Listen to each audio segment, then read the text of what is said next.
तो टाइमिंग वाला टेंशन खत्म। जी हाँ, नमस्कार, मैं हूं आपके साथ विभा उपाध्याय और आप देख रहे हैं अपना बिहार। टाइमिंग को लेकर परेशान चल रहे बिहार के सरकारी स्कूलों के टीचर्स का अब टाइमिंग वाला टेंशन खत्म हो चुका है।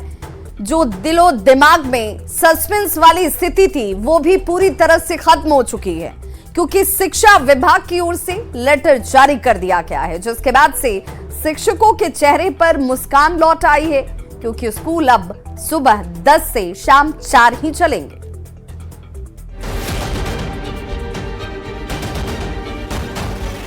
बदल गया टेंशन वाला टाइमिंग।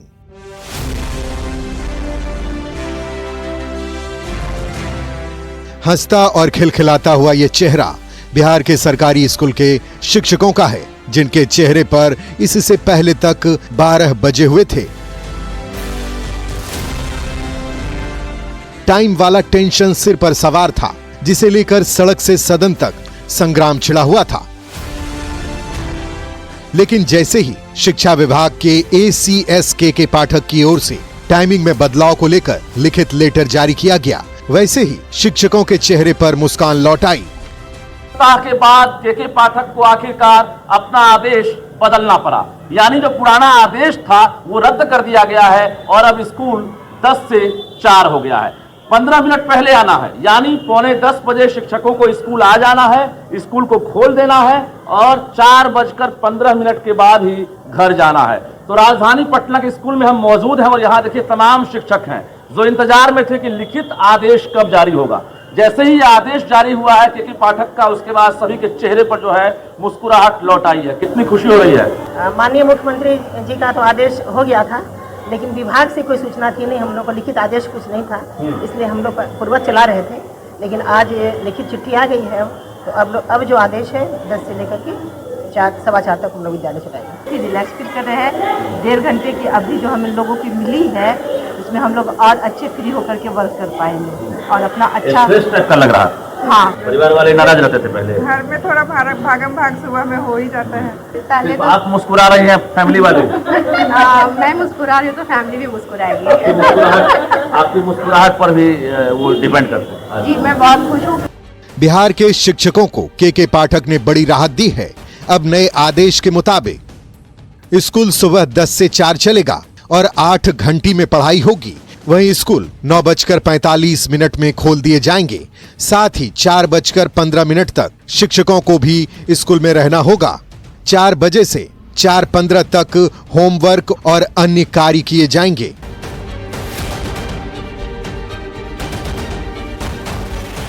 सीएम नीतीश के आदेश के बाद लिखित आदेश जारी नहीं होने को लेकर लगातार संशय की स्थिति बनी हुई थी, लेकिन अब के पाठक ने अपना पुराना आदेश 28 नवंबर 2023 वाला रद्द करते हुए नए आदेश जारी कर दिया है, जिसे लेकर शिक्षकों में खुशी है, टेंशन फ्री हैं, खिलखिलाकर हंस रहे हैं और कह रहे हैं कि अब तनाव मुक्त होकर काम करेंगे।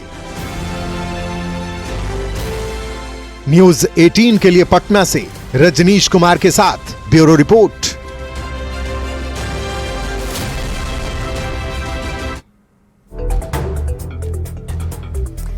तो विपक्ष अपने कुनबे को बढ़ाने की जुगत में था कि अब उसके सामने कई चुनौतियां मुंह खड़ी हैं और विपक्ष धीरे धीरे टूटकर कमजोर होता नजर आ रहा है। सवाल ये कि आखिर क्यों टूट रहा है विपक्ष। लोकसभा चुनाव से पहले इंडी गठबंधन में शामिल दलों को झटका लगने का सिलसिला बदस्तूर जारी है। मंगलवार को कांग्रेस के 2 और आरजेडी के 1 MLA बीजेपी में जाकर शामिल हो गए। विधायकों के टूटने के बाद से राजनीतिक माहौल जो है वो बेहद गर्म नजर आता है। महागठबंधन के नेता हॉर्स ट्रेडिंग का आरोप लगा रहे हैं, तो दूसरी ओर अगर देखें तो एनडीए नेताओं का कहना है कि जो लोग खेला करना चाह रहे थे उनके साथ ही खेला हो गया।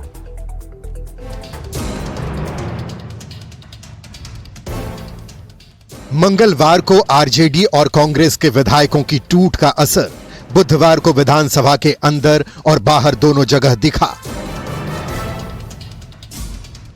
हाथ में तख्ती लेकर महागठबंधन के विधायकों ने नारेबाजी की और आरोप लगाया कि पैसों के दम पर विधायकों को खरीदा जा रहा है।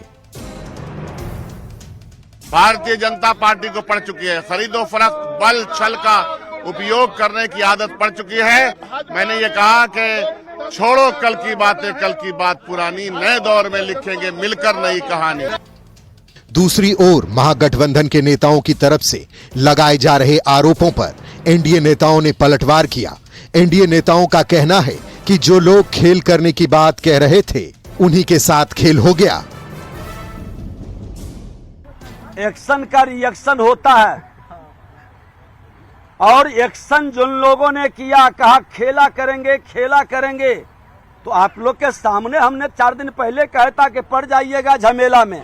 शुरुआत किए राजद के लोग, गायब कर रहे थे, खरीद फरोख्त का ऑफर दे रहे थे। मेरा न वो विचार रहता है न वो भाव रहता है, हम इसमें विश्वास भी नहीं करते। लेकिन किसी विधायिका का अपमान करेगा तो विधायकों के सम्मान के लिए पूर्व विधानसभा अध्यक्ष के नाते आज भी मन में वही भाव है। विधायकों के पार्टी छोड़ने के बाद कांग्रेस के प्रदेश अध्यक्ष अखिलेश सिंह ने विधानसभा अध्यक्ष से मुलाकात की और बागी विधायकों की सदस्यता खत्म करने की मांग की है। 2 विधायक आपके चले गए। अरे सबका हिसाब हो जाएगा यार, काहे चिंता कर। सर क्या ये स्पीकर को चिट्ठी लिखेंगे सदस्यता रद्द करने के लिए? सबका ऑटोमेटिक रद्द होगा सदस्यता। मंगलवार को आरजेडी की विधायक संगीता देवी ने भी पार्टी छोड़ दी थी, जिस पर आरजेडी के राज्यसभा सांसद मनोज झा ने कहा है कि पार्टी ने बहुतों को विधायक बनाया है, ऐसे किसी एक के जाने से कोई फर्क नहीं पड़ता। राजद ने हजारों विधायक अपने जन्म काल से पैदा किए हैं। जिसके साथ जन समर्थन होता है ना, वो धन्ना सेठों की थैली के गुलाम बन गए विधायकों की चिंता नहीं करता है। बता दें कि नई सरकार के फ्लोर टेस्ट के समय महागठबंधन की तरफ से बार बार खेल होने का दावा किया जा रहा था।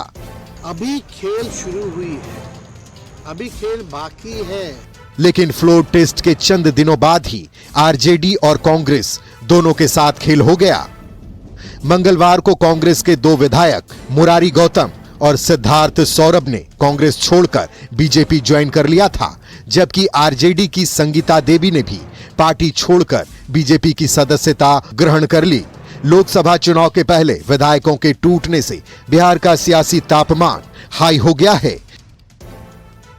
न्यूज 18 के लिए पटना से आनंद अमृतराज और अमित कुमार के साथ ब्यूरो रिपोर्ट।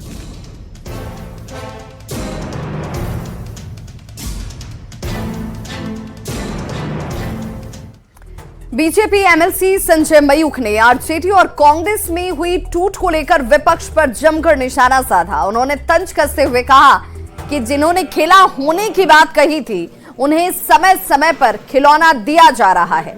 संजय मयूख ने कहा कि जैसे जैसे तेजस्वी की यात्रा आगे बढ़ेगी उनका जनाधार खिसकता जाएगा।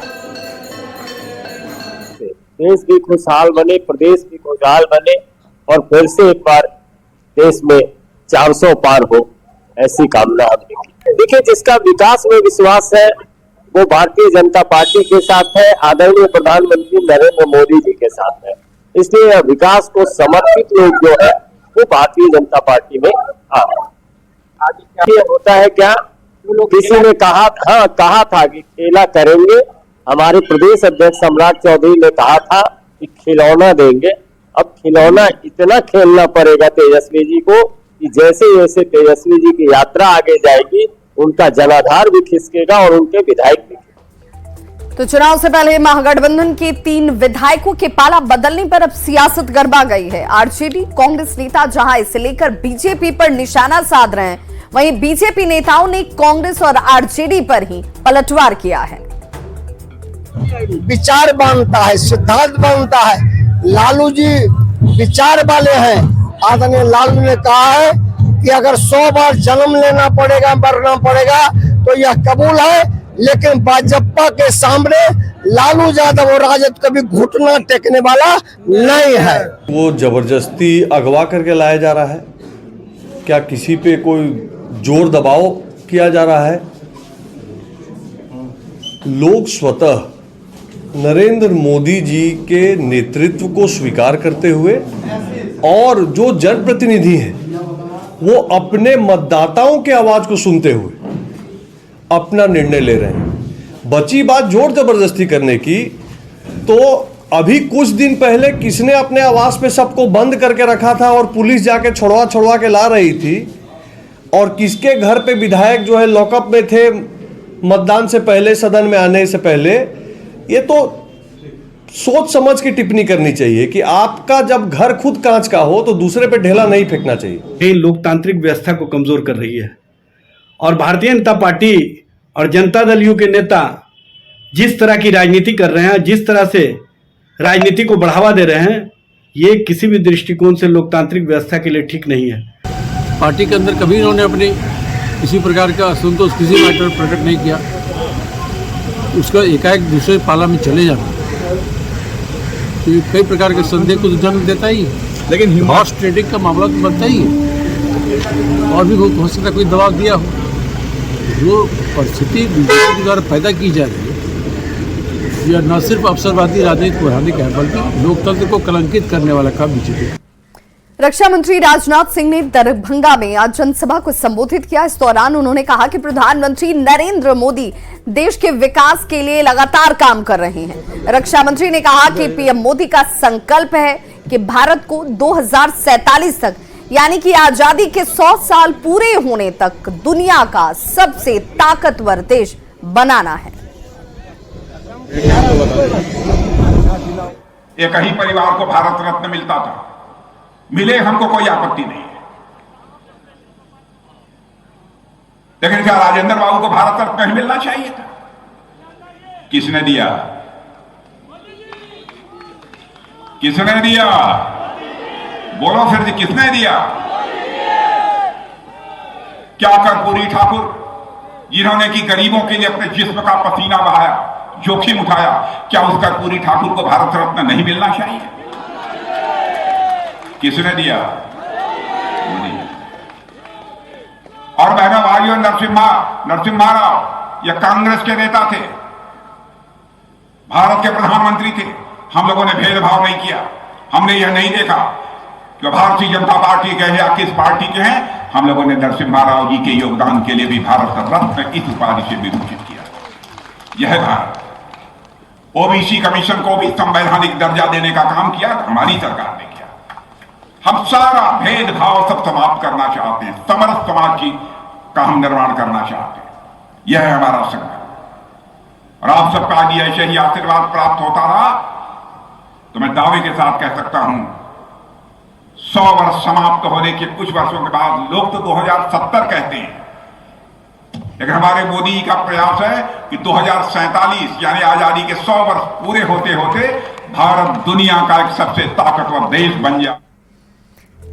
तो रक्षा मंत्री राजनाथ सिंह ने सीतामढ़ी के पुनौरा धाम में माता जानकी के मंदिर में पूजा अर्चना की। रक्षा मंत्री ने मंदिर में दर्शन करने के बाद माता सीता के पवित्र कुंड में जाकर भी पूजा अर्चना की। पूजा के बाद राजनाथ सिंह ने कहा कि सीतामढ़ी में भी कमल का फूल खिलेगा और चुनाव और राजनीति में किसी संभावना से इनकार नहीं किया जा सकता है।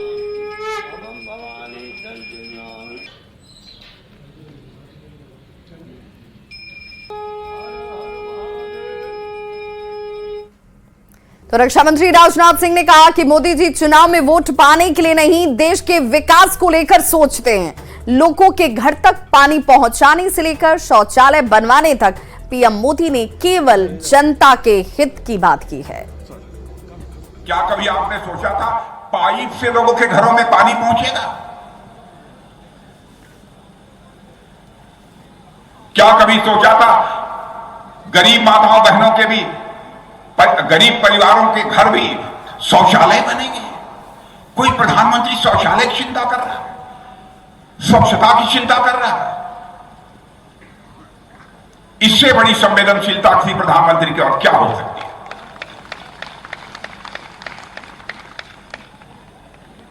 हमारी बहुत सारी योजनाएं, जरूरत पड़ने पर हम लोगों ने कठोर फैसले किए हैं बहनों भाई। हम केवल अगले चुनाव के बारे में नहीं सोचते कि अगला चुनाव है, हमको यह काम कर देना चाहिए तो हमको वोट मिल जाएगा। हम इस बात की चिंता नहीं करते। हम इस बात की चिंता करते हैं कि हम वो कौन सा काम कर दें ताकि हमारे भारत माता का मस्तक ऊंचा हो जाए। हम इस तरीके से सोचने वाले हैं। तो लोकसभा चुनाव की तैयारियों में जुटी बीजेपी ने संकल्प पत्र के लिए प्रदेश की जनता से सुझाव मांगने की शुरुआत कर दी है। जी हां, बीजेपी ने पटना में प्रेस कॉन्फ्रेंस कर पार्टी के जन कल्याणकारी योजनाओं के साथ विकास कार्यों को गिनाया। डिप्टी सीएम सम्राट चौधरी ने कहा कि मोदी सरकार ने 99% अपना वादा पूरा किया है। सत्ता पाने के बाद बीजेपी का कोई भी सदस्य चैन से नहीं बैठेगा। अमृतकाल में आत्मनिर्भर भारत कैसे बने और बिहार कैसे बदलेगा, इसका सुझाव बिहार के लोगों से नमो ऐप के माध्यम से मांगा गया है। विकसित भारत मोदी की गारंटी का जो संकल्प है, इसके लिए आज बिहार के लोगों से भी आह्वान करना चाहता हूं। आज इसकी शुरुआत हम लोग बिहार में करेंगे।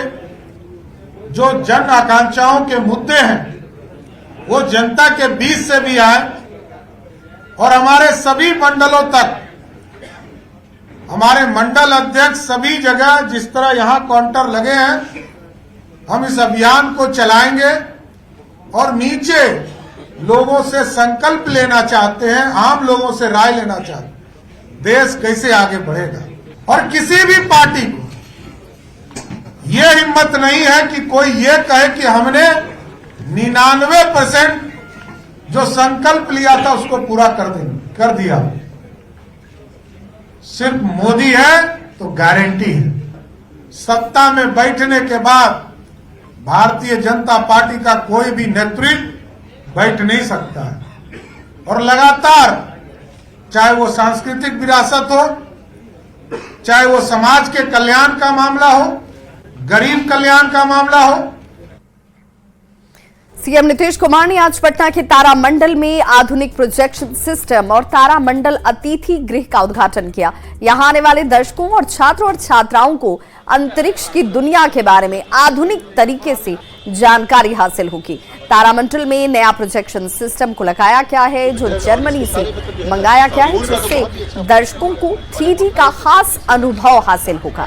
तारामंडल को आधुनिक रूप देने में 69 करोड़ रुपए खर्च हुए हैं। रिनोवेशन कार्य के कारण तारामंडल लंबे समय से बंद पड़ा हुआ था और अब दर्शकों के लिए इसे अब खोला जाएगा।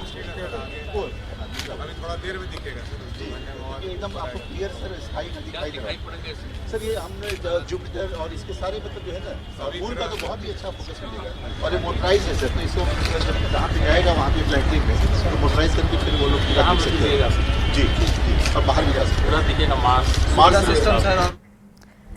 रिलायंस कंज्यूमर प्रोडक्ट्स लिमिटेड ने अपने बेवरेज पोर्टफोलियो का विस्तार किया है। रिलायंस कंज्यूमर प्रोडक्ट लिमिटेड ने श्रीलंका के प्रमुख पेय ब्रांड एलिफेंट हाउस के साथ साझेदारी का ऐलान किया है। समझौते के मुताबिक RRVL यानी कि रिलायंस कंज्यूमर प्रोडक्ट्स लिमिटेड पूरे देश में एलिफेंट हाउस ब्रांड के तहत आने वाले पेय पदार्थों के विनिर्माण, मार्केटिंग और डिस्ट्रीब्यूशन के अधिकार हासिल किए हैं। RRVL के पास पहले से ही कैंपा, सोसियो और रिस्क जैसे प्रतिष्ठित ब्रांड हैं।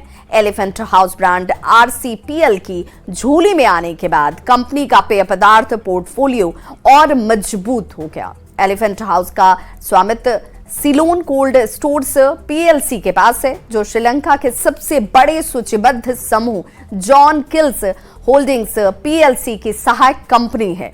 RCPL विभिन्न बाजारों में अधिक उपभोक्ताओं तक पहुंचने के लिए अपने मल्टी चैनल परिचालन को तेजी से बढ़ा रहा है। रिलायंस और डिज्नी में करार हुआ है। जी हां, नए ज्वाइंट वेंचर में 11,000 करोड़ निवेश करेगी RIL। रिलायंस इंडस्ट्रीज लिमिटेड का ये बड़ा ऐलान, जिसमें डिज्नी के साथ ज्वाइंट वेंचर का यह ऐलान किया गया है। बायकॉम 18 और वॉल्ट डिज्नी के बीच ये करार, जिसमें ज्वाइंट वेंचर बनाने का फैसला हुआ है। वाईकॉम 18 मीडिया प्राइवेट लिमिटेड और वॉल्ट डिज्नी कंपनी के बीच ये समझौता हुआ है और दोनों ही कंपनी ने ज्वाइंट वेंचर बनाने का निर्णय लिया है, फैसला लिया है, जो वाईकॉम 18 और स्टार इंडिया के बिजनेस को आपस में जोड़ेंगे। तो इस बुलेटिन में बस इतना ही, लेकिन न्यूज़ 18 बिहार झारखंड पर खबरों का सिलसिला लगातार जारी है।